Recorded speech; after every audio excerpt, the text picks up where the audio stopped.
Hello, I am Moonstone and welcome to my channel. Today I'm going to be talking about the psychology behind Barbie. I've always wanted to make the psychology behind videos. I had this idea when I watched Wonder Egg Priority and A Silent Voice, but because those two animes dive into very serious topics, I can't. So my first psychology video, and possibly my only one, will be the Barbie movie. So when I first heard of the Barbie movie and I saw the posters and stuff, I thought it was just gonna be your classic fish out of water, magical creature in the real world situation, kind of like the movie Hop that came out in 2011, I think. Easter Bunny, magical creature in the real world, fish out of water scenario. The live action Smurfs, magical creature in the real world. They don't know what anything is, watch them mess with stuff, laugh. The first Sonic movie, magical creature, Sonic in the real world. Watch him interact with real world things and not know what it is, laugh.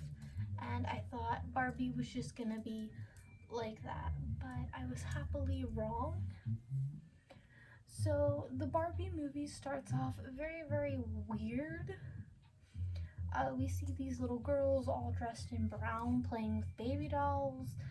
Then a giant Barbie shows up and they destroy their baby dolls. I heard this little 3-minute segment in the very beginning is supposed to be a reference to another movie, but I don't know. I don't know what that movie is.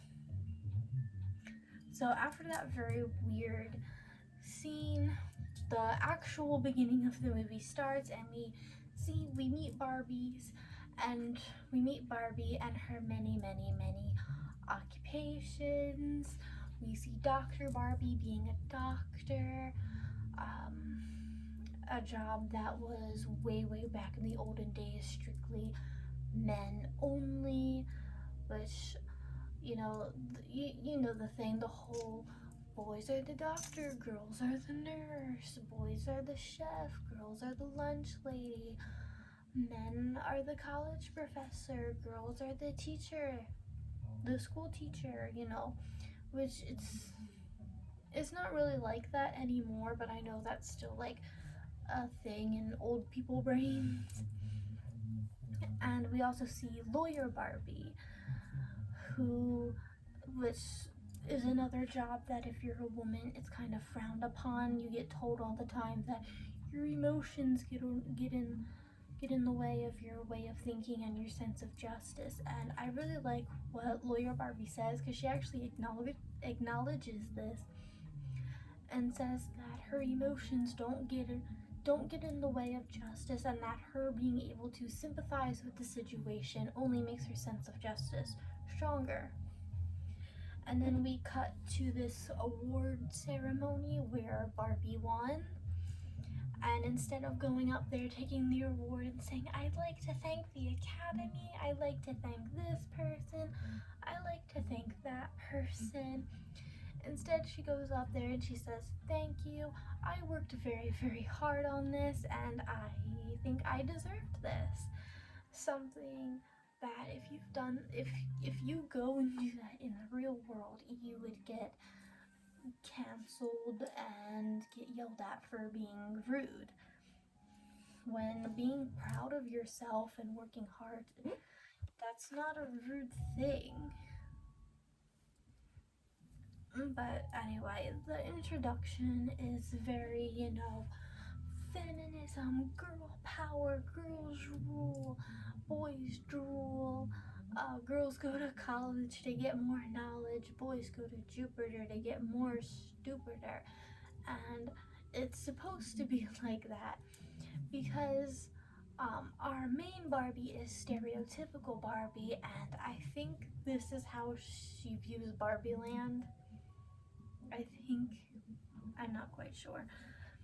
But yeah, after that, after we get introduced to Barbie, we get introduced to Stereotypical Barbie, our main Barbie for the movie.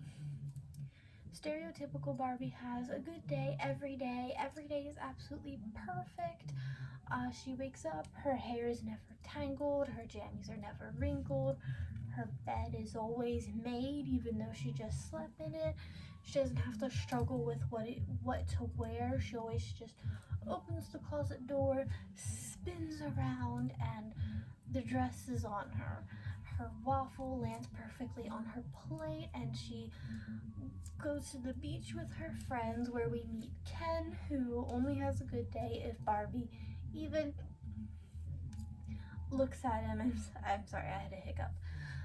Even looks at him for half a second. So, and then we get the very iconic, hi Barbie, hi Barbie, hi Ken, hi Barbie, hi Ken, hi Barbie scene, which I don't know, I like that scene. It's very funny to me.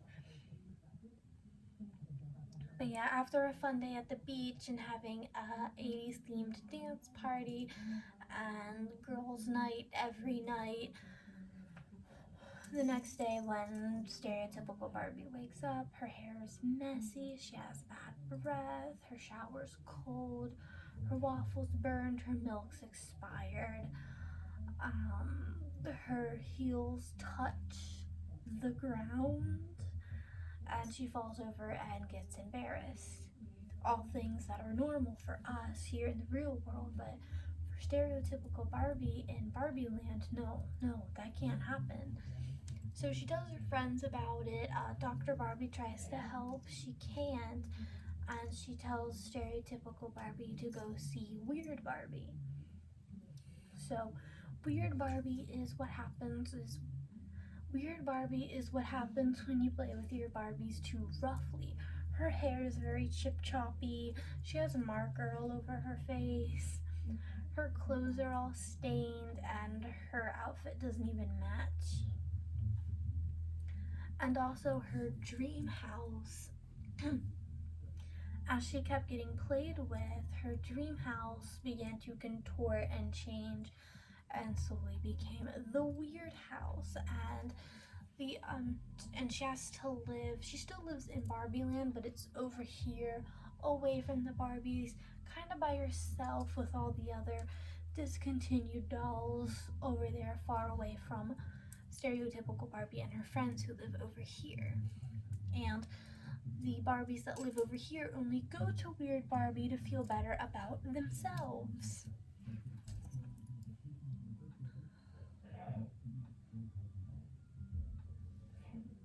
And anyway, I've seen a lot of kids compare this to Popular Kids versus the Weird Kid, and how the popular girls or whatever will only talk to the weird kid to feel better about themselves, or to just vent or get advice and then not talk to them until they need them again. I do see that. I see that point of view. Honestly, doing that's just a very toxic behavior. You don't have to be, super popular or really quiet to deal with. I've seen family members do this with each other. I've seen friends do this to each other. It's just a very toxic behavior that a lot of girls do to each other for some reason. But anyway, stereotypical Barbie goes to Weird Barbie. She tells her all the things that are going on, and Weird Barbie reveals that they're all dolls. And they're all being played with all the time, every day. Weird Barbie represents all of the weird Barbies out there in the real world. Stereotypical Barbie represents all of the stereotypical Barbies out there in the real world. And there's somebody who's playing with a stereotypical Barbie who needs help. So stereotypical Barbie has to go out there into the real world, find whoever's playing with her, help her, go back to Barbie land, and everything will go right back to normal. So Barbie and Ken end up setting off into the real world, and yeah, they set off to go to the real world to find out what's going on, fix it, and then go home where everything can be perfect again.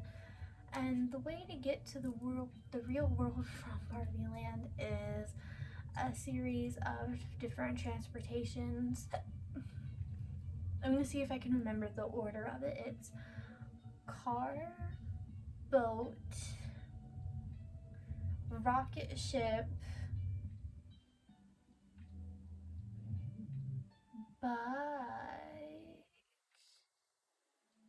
bike, camper, snowmobile, and then you have to wear neon and rollerblade.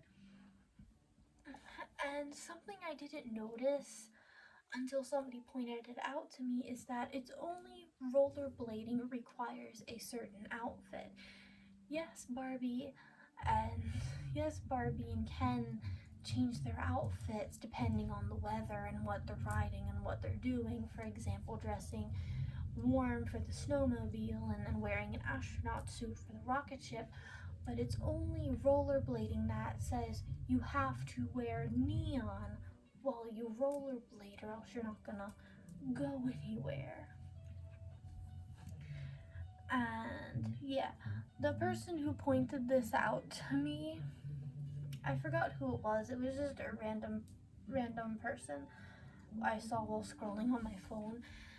She said it because it represents growing up. And then when I rewatched the movie to write the script for this video, I kept that thought in my mind, and I see it. Like, I think this was I think this was intentional.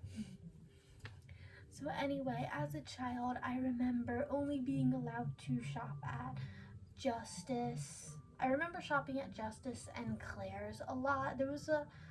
I think there was like a very small handful of stores I was also allowed to shop at, but it was mostly Justice and Claire's. I wasn't allowed to go anywhere else. I wasn't allowed to go into Spencer's or Zumiez, and there was no Hot Topic in the mall that I shopped at as a youngin'. But yeah, I remember Justice and Claire's. They're known for having very bright, sparkly, glittery, rhinestone bright, neon, glow in the dark, metallic clothing. And I remember me and all the other kids in the school, we would wear these bright, screaming neon colors, thinking we looked absolutely fabulous. Until they went into middle school, and everybody decided that Hollister and Aeropostale were popular, wearing blank shirts with a bird on it in the corner, and then having Aeropostale or just Aero written across it, and nothing else was super cool all of a sudden. But anyway, getting back to the Barbie movie, Barbie wearing neon represents, being a kid and having fun. And that's what she does. She goes to LA, she's smiling, she's having fun, rollerblading, she's wearing something that makes her comfortable, and she's having a good time. But then she notices all the weird looks that she's getting. Now, a lot of people say, yeah, they're just looking at her weird because it's Barbie. Also, she's dressed in bright neon and looks like something out of the 80s. People are going to stare. But I think looking at it as this represents growing up, I see it as entering, becoming a woman, getting a chest, getting hips, getting a waist. Because when you're a kid, you're dressing in neon, you're wearing something that makes you comfortable and happy, and then all of a sudden what happens? You start to get a chest and get hips and a waist, and then people start to look at you different. That's what all the weird looks represent. And she feels very uncomfortable because this is new and she doesn't know what to do. So she stops at a construction site because, remember, Barbie Land is pretty much the exact opposite of the real world. A construction site in Barbie Land would be full of Barbies and maybe one Ken, while construction sites in the real world would have all men and maybe one or two women, not very many.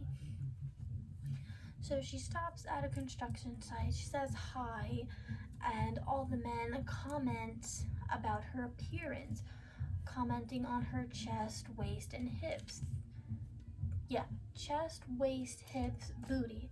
Those are the four parts that men always talk about and objectionize. Barbie is being objectionalized, and when you're a woman and you're being objectionized by someone, you don't really know what to do. You're never really taught the proper way to handle it. Some women are told to, giggle and laugh and entertain them and then leave. Other women are told to be brutally honest and say, I'm not interested in you, and then leave.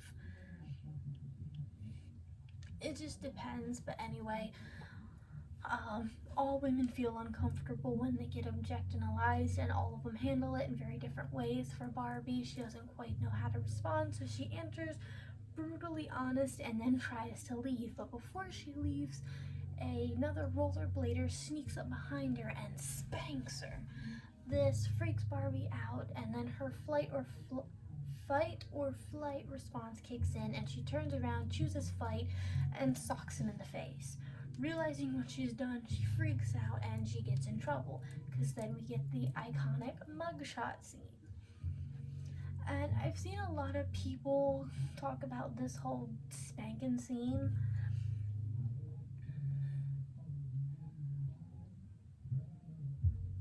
Yeah, I've seen a lot of people talk about this spanking scene and talking about how it represents how men can get away with how they treat their women, and how if the woman stands up for herself, she will get in trouble, and how if you're a woman, you're always told, if you do stand up for yourself and tell someone, you always get told you're being oversensitive, you're being overdramatic.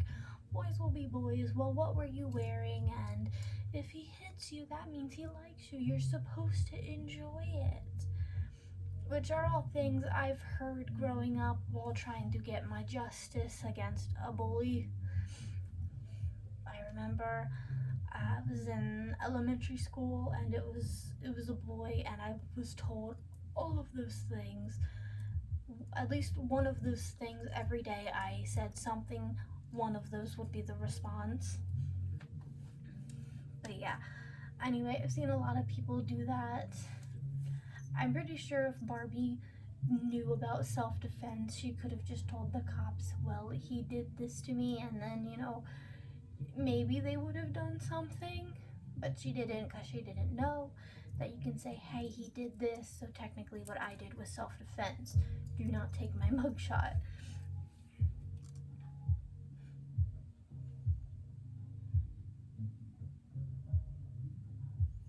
But yeah, the whole this represents growing up doesn't just stop there, because we're not fully grown up yet. We're now in the teenage years. You're a kid, you start to get a chest and hips and all that. I can't say the word or else my video will get taken down. And then we enter school.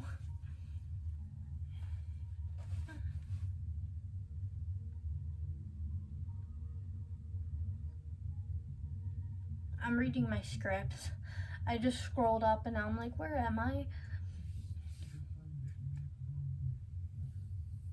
Yeah, she finds so what happens is Barbie sits down, she relaxes, and she gains the memories. She tunes into one of the stereotypical Barbie that the person who needs help is playing with. She kind of tunes into that, and then she can kind of see what the person holding the Barbie was doing or something. It's kind of like sharing memories.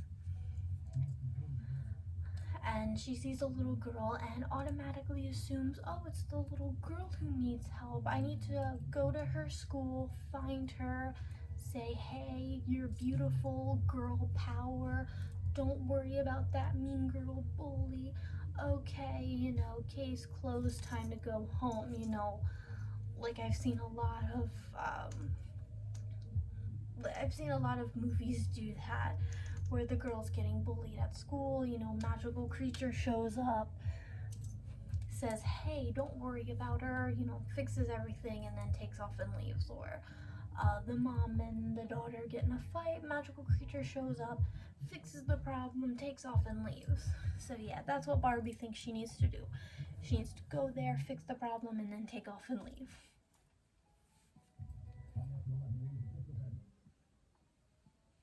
Yeah, she thinks the little girl that's she thinks the little girl in the little memory thing needs help, and then she sets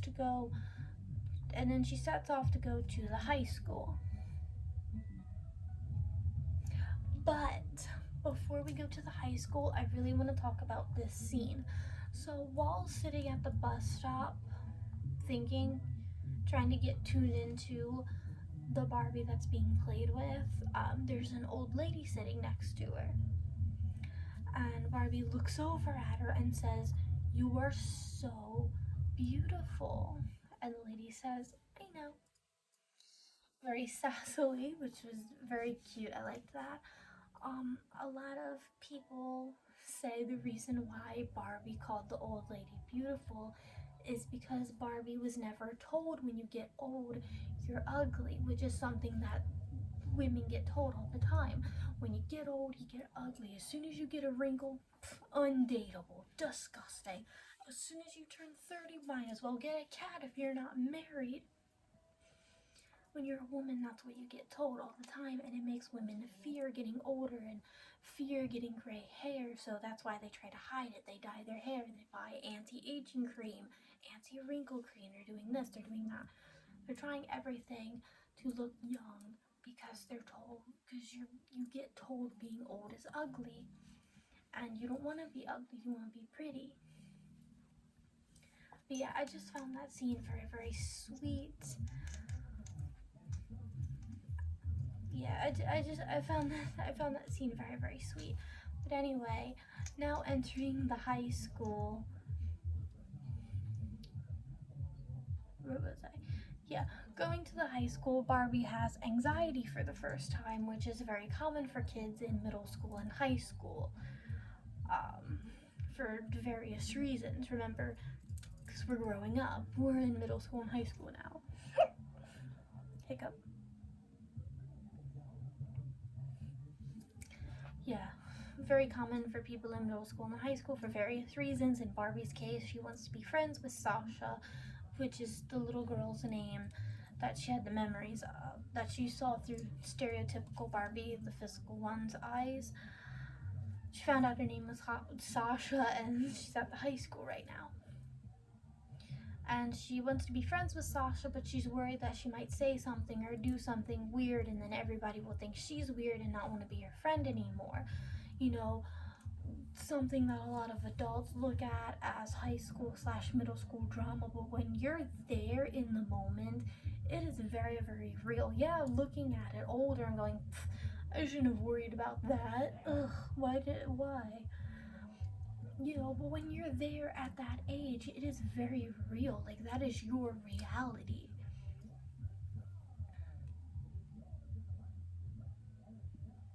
Barbie eventually meets Sasha, and Sasha absolutely destroys her, talking about all the anti feminism things that Barbie has done, like giving women unrealistic body expectation, how she's the reason why having blonde hair and blue eyes are seen as the ultimate beauty standards, how her love of pink and love of shopping are super terrible for some reason, how she's made out of plastic and that's bad for the environment, and just absolutely destroys her. She makes Barbie cry.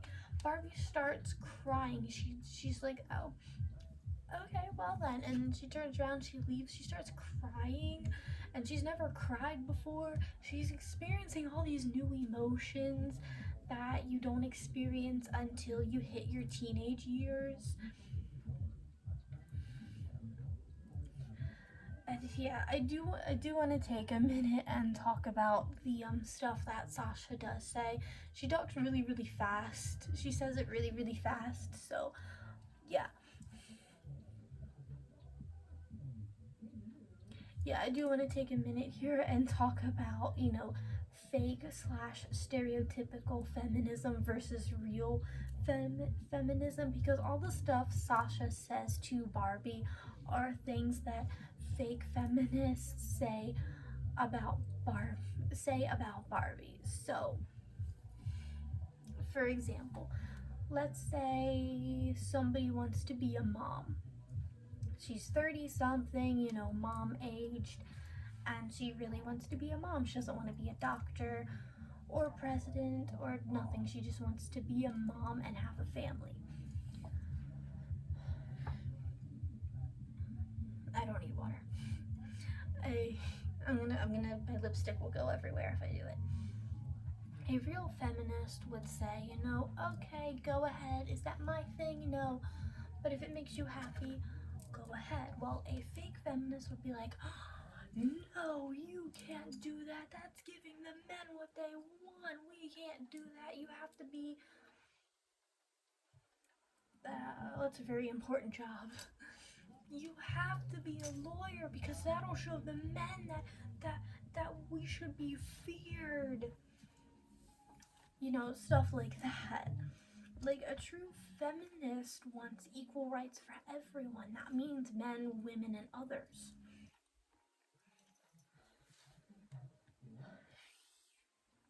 That means men, women, and others. While fake feminism, fake feminists, they look at men as the enemy and think girls should rule and girls should be in charge. Women should be in charge and nobody else. They look at them as the enemy, and that's how you can tell a fake one from a real one. Yeah,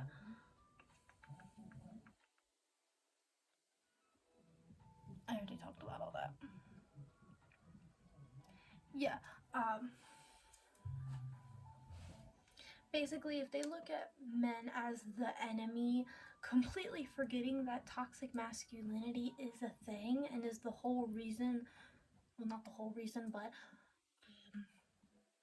in a lot of cases is the reason why men act the way they do is because of toxic masculinity. They were taught to act this way.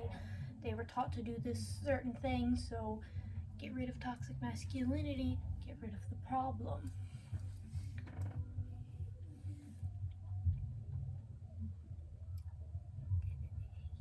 Yeah, completely forgetting toxic masculinity is a thing. The whole reason why some men act the way they do, the whole reason why men don't show emotions is because they get told crying is a weakness. Um, they get told they're not taught how to handle their emotions. So what do? They bottle it up and they bottle it up and they bottle it up. And what happens when you bottle up your emotions? One day that bottle is going to get full and it will explode, and that's when the men get angry because they're letting out all those emotions that they had to keep bottling up because they don't know how to handle their emotions, because you can't handle your emotions because you get told crying is a weakness, like in the color pink is a weakness. You can't talk about your emotions. That's being sensitive. Being sensitive is a weakness. You have to be big, strong, manly man provider. That's what they get told, and that's why a lot of them act the way they do. They get told, I have to be the provider. I can't show weakness, therefore I cannot cry. I cannot have emotions other than anger. I can't like the color pink, all that stuff.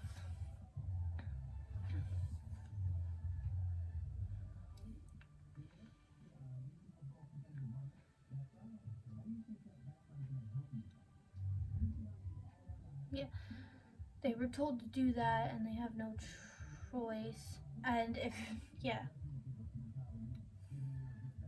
and if you're a woman and you say, I don't need your protection, I don't need that, it makes them feel like you're taking away what they were supposed to do. Because if you tell like a very like a very toxic masculinity full man, like, oh, I don't need your protection, I don't need your help, they'll be like, well, if you don't need that, why am I here? Why am I doing this? What's my purpose then? My purpose is to provide, and if you don't need me to provide for you, then, like, they're, that's exactly how they'll act. You're taking this very big thing away from them, and then they don't know what to do. But yeah, um,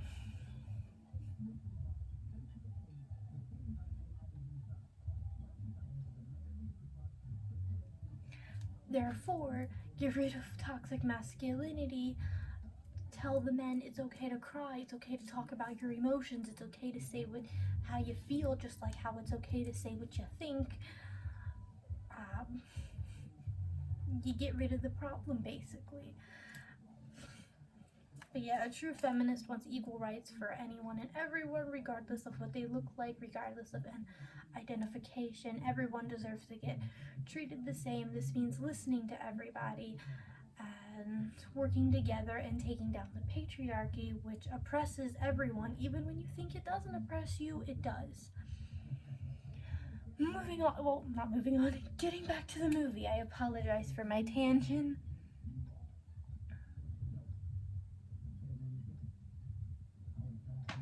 Okay, finally, Mattel. Mattel, the company, realizes Barbie is out and about in the real world and they have to find her and send her back to Barbie Land. A lot of people say, the Mattel CEO is the villain. Honestly, I don't really see him as a villain. I just see him as a guy trying to do his job. He's got the right intentions. Oh no, a Barbie's out and about in the real world.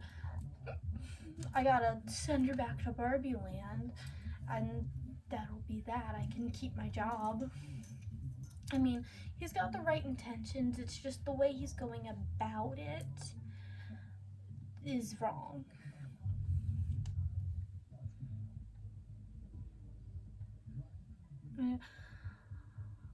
Yeah, so Barbie's crying. She's outside, bawling her eyes out. The Mattel van comes by. They say, Barbie, we're with Mattel. You need to come with us. And Barbie, knowing she's from Mattel somehow, she's like, Mattel? Oh, wow, that's great. I'll certainly hop into the van with you. Yeah, Barbie ends up going to Mattel and meeting the CEO and realizing there's no women in charge. And she still doesn't understand because remember, Barbie's from Barbie Land, meaning and in Barbie Land, all the important jobs are run by women, meaning if Mattel existed in Barbie Land, it would all be women. And here in the real world, it's the exact opposite. There's nothing but men in that room. So she asked the CEO, like, why aren't there any women in charge, which upsets the CEO, even though it's just coming from a place of not understanding. She's just, confused. She's not accusing him of being an anti-feminist or anything. She's just genuinely confused. He freaks out and kind of lashes out on her, tries to make her feel bad for accusing him of being an anti-feminist when in reality she's just genuinely confused. But anyway, they bring out a box and his plan is to take Barbie, put her in a box, and that'll somehow take her back to Barbie Land. Or it might turn her into a real Barbie doll. I don't know.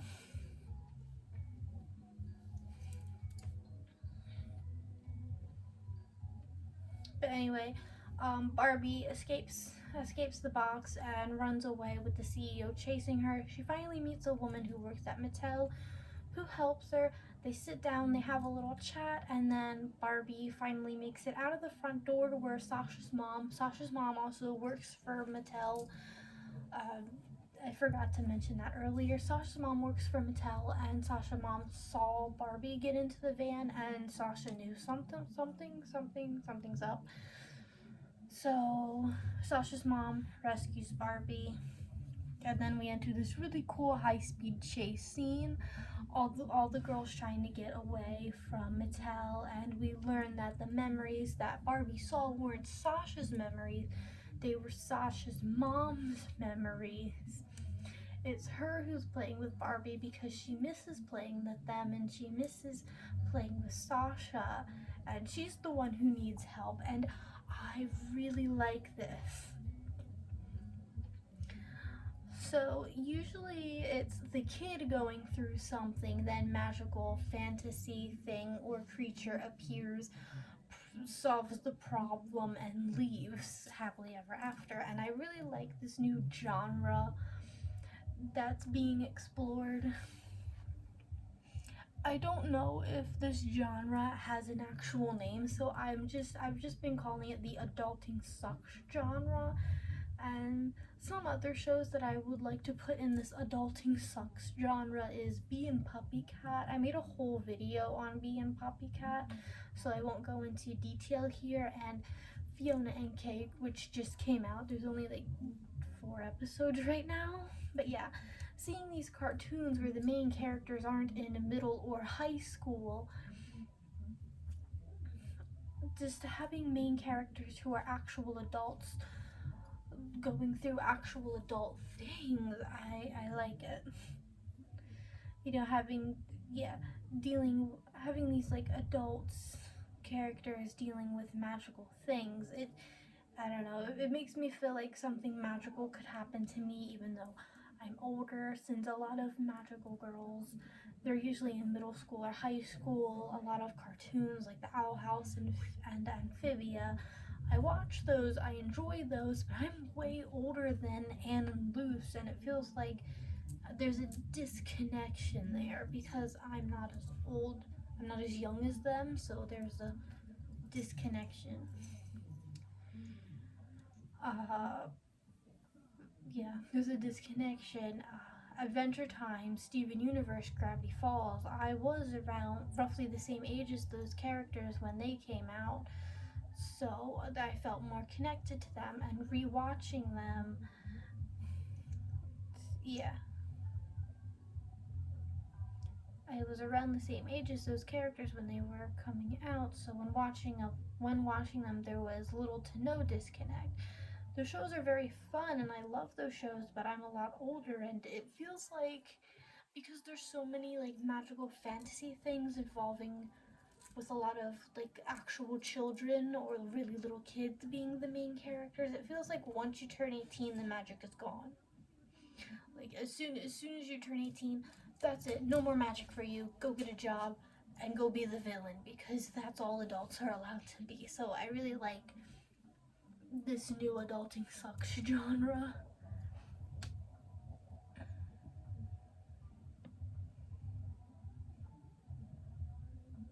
Yeah, I really like this new adulting sucks genre, which basically says, hey, the magic doesn't have to be gone. You can still like toys, you can still wear stuff that makes you happy, you can still collect dolls and stuffed animals and things. Yeah, adulting sucks sometimes because you have to, have a job and stuff, but it's not all bad. And I really want to see more things in the adulting sucks genre. But okay, I literally for the background music I just typed in non-copyrighted music and then I found one that I liked because my noisemaker is broken, or no, my AC is broken and I can't find my noisemaker.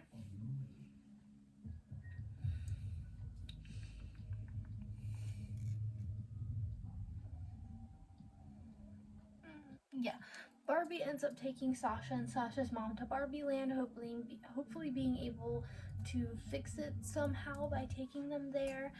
Meanwhile, Ken discovers the patriarchy, and while he was in the real world, and he saw like how the real world's the exact opposite of Barbie Land. Men are in charge, men get respect, and he learns about, the stereotype how men are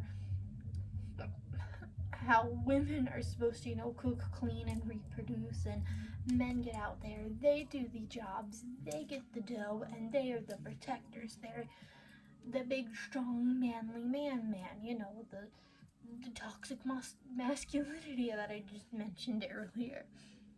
So he goes back to the Barbie land, and he likes it because it gives him a sense of purpose. Because before, Ken was just beach.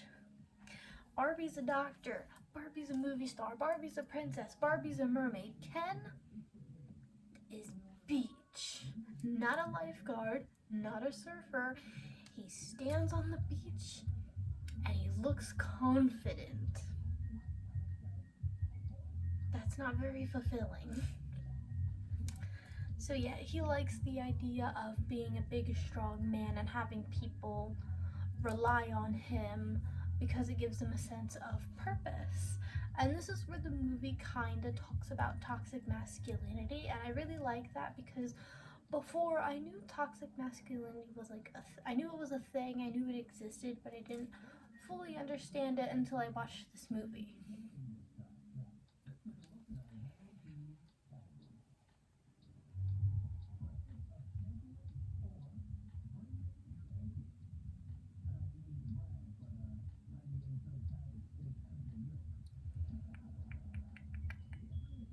Yeah, Ken likes this idea. It gives him a sense of purpose because before Ken was just beach. He stood there and looked confident.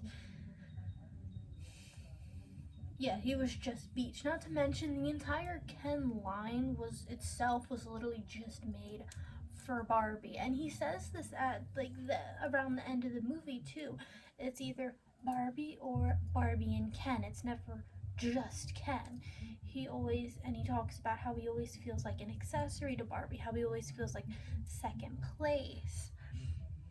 And seeing men get out there, do the job, make the money, bring it back, and be a provider, it gave Ken a sense of purpose.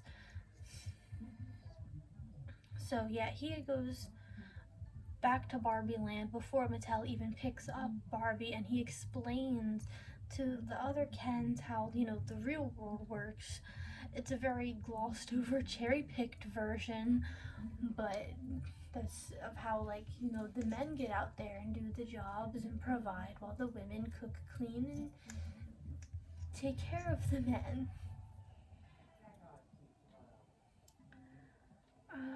So yeah, our Ken, yeah. Where am I in the script? All the words keep moving around. Yeah, much like our Ken, the other Kens also feel like second place and how they're not important. And then by the time by the time Barbie gets back to Barbie Land, the Kens have already taken over. It is now called the Kendom. Instead of Kingdom, it's Kendom, which that's clever. That was clever. And they've hypnotized all the Barbies into doing what they say. And when, yeah, Barbie Land turns into Kendom and is very, stereotypically masculine. There's women in maid outfits and cheerleading outfits. They're all, chugging beer and liking horses and big trucks, grills, with a touch of cowboy and listening to that one country song that plays on every country radio between every other country song, and they all sound the same.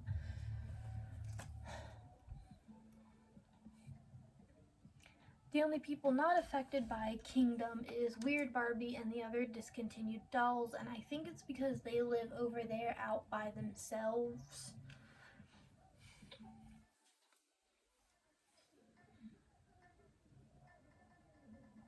Yeah, it was Weird Barbie and the other discontinued dolls because they live over there far away and nobody messes with them at all because they're seen as strange and weird by Barbie Land social standards. So stereotypical Barbie goes back to Weird Barbie and she tells Weird Barbie about what Ken has done and how it's now called Kendom, and they both stereotypical Barbie, Sasha's mom, Weird Barbie, and all the other discontinued dolls and discontinued Kens.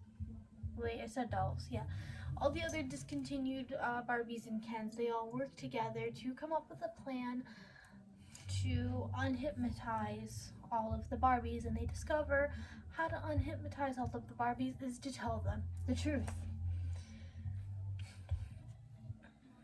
So they make a plan where they'll take Barbie and they distract the Ken. They take the hypnotized Barbie away from their designated Ken, unhypnotize them, and then use them as decoy Barbies to distract other Kens as they take away their Barbies, and they keep doing this until all the Barbies are secretly unhypnotized.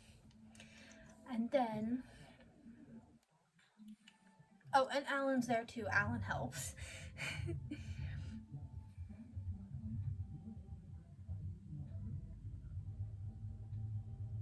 And then the next part of their plan is to use the Kens against themselves. They use their jealousy against each other. All the Barbies are hanging out with their designated Kens, and then they pretend to go off and be interested in other Kens. This would make the Kens look at the other ones and say, "You're trying to steal my woman." So anyway, the Kens end up fighting each other, which is very funny because there are no weapons in Barbie Land. So they end up fighting each other with whatever they can find, and it ends in a dance-off because why not? It's very, very funny. Yeah, it ends in a dance-off between Beach Ken and Lifeguard Ken. Meanwhile, the Barbies, they signed a constitution or something, turning Kendom back to Barbie Land. Meanwhile, the CEO of Mattel and crew shows up in the middle of the battlefield, Ken's battlefield. Once the Barbies take back Barbie Land, the CEO basically says, "That's great, now everything can go back to the way it was before." But stereotypical Barbie has a talk with Ken, talking about how, where he, opens up, he always feels second place, how it's always Barbie, or it's Barbie and it's Ken, it's never just Ken. And Barbie says, "It can be just Ken. You need to go out there and find yourself. You're not Beach, you're not an accessory to me, you're not second place to me. You gotta go out there and you gotta find yourself. It's okay to be lost, and that's how you find yourself. You gotta get lost before you can get found."